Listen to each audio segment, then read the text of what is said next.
بسم اللہ والصلاة والسلام علی رسول اللہ صلی اللہ علیہ وسلم۔ سورہ الاحزاب آیت نمبر 1 سے 8 لیے دورہ قرآن کے پروگرام میں حاضر خدمت ہیں، جس میں آپ کی خدمت میں قرآن کا مختصر پیغام جامع پروگرام پیش کیا جا رہا ہے۔ ارشاد باری تعالیٰ: اعوذ باللہ من الشیطان الرجیم، بسم اللہ الرحمن الرحیم، یا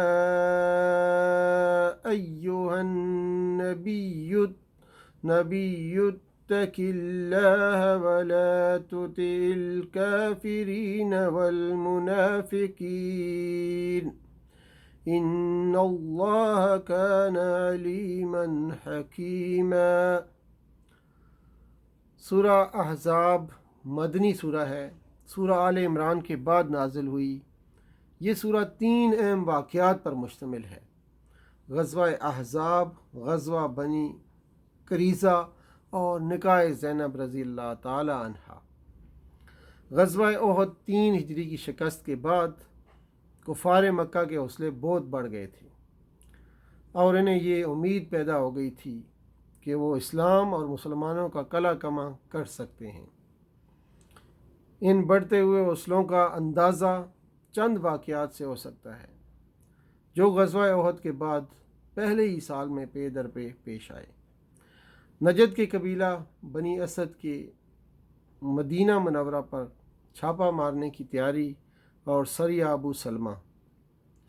پھر صفر 4 ہجری میں قبائل ازل اور کارا کے مطالبے پر 6 اصحاب کی روانگی اور یعنی جدہ اور رابغ کے درمیان کے مقام پر قبیلہ حزیل کو ان بے بس اور نہتے مبلغین پر چڑھا لانا، 4 کی شہادت اور 2 صحابہ حضرت خبیب بن عدی اور حضرت زید بن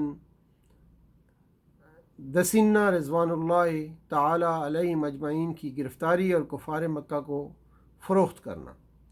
4 ہجری میں یہودی قبیلہ بنو نذیر کا رسول اللہ صلی اللہ علیہ وسلم کو قتل کرنے کی سازش اور آپ صلی اللہ علیہ وسلم کا ان کو نوٹس۔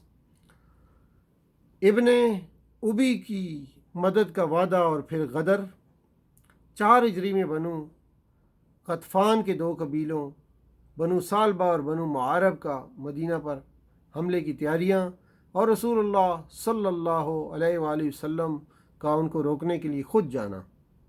4 ہجری میں بنی عامر کے ایک سردار کی درخواست پر 40 یا 70 انصار مبلغین کی نجد کی طرف روانگی، ان سے بھی غداری۔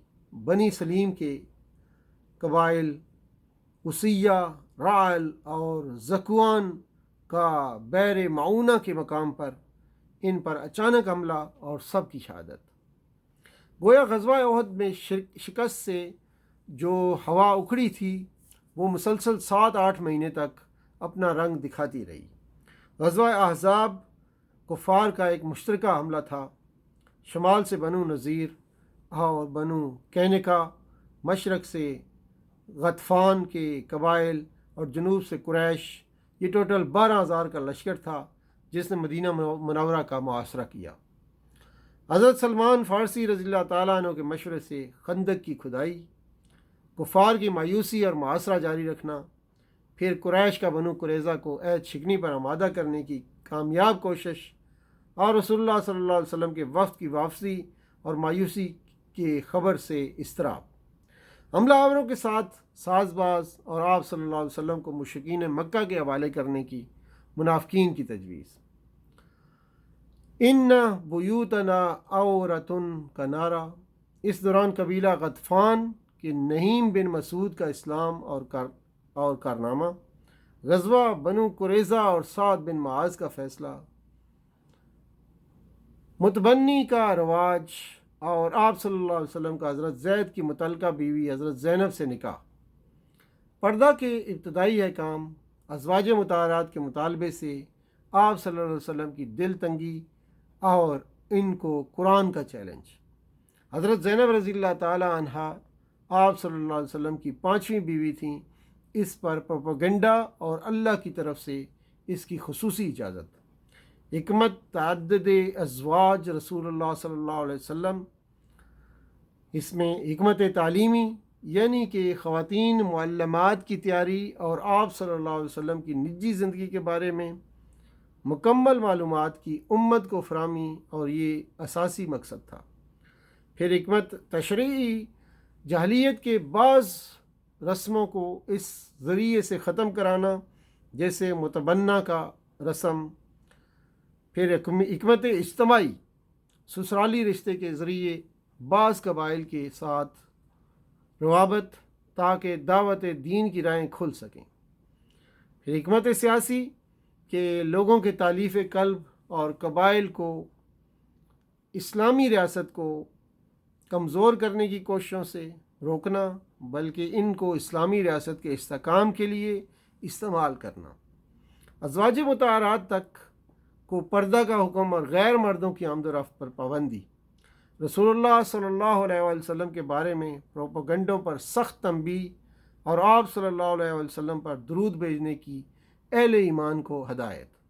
مومن عورتوں کو پردہ کرنے کا ابتدائی حکم، منافقین پر تنبیہ اور تنقید۔ چنانچہ یہ چند چیزیں جو کہ ان آیات میں ہمارے سامنے آتی ہیں۔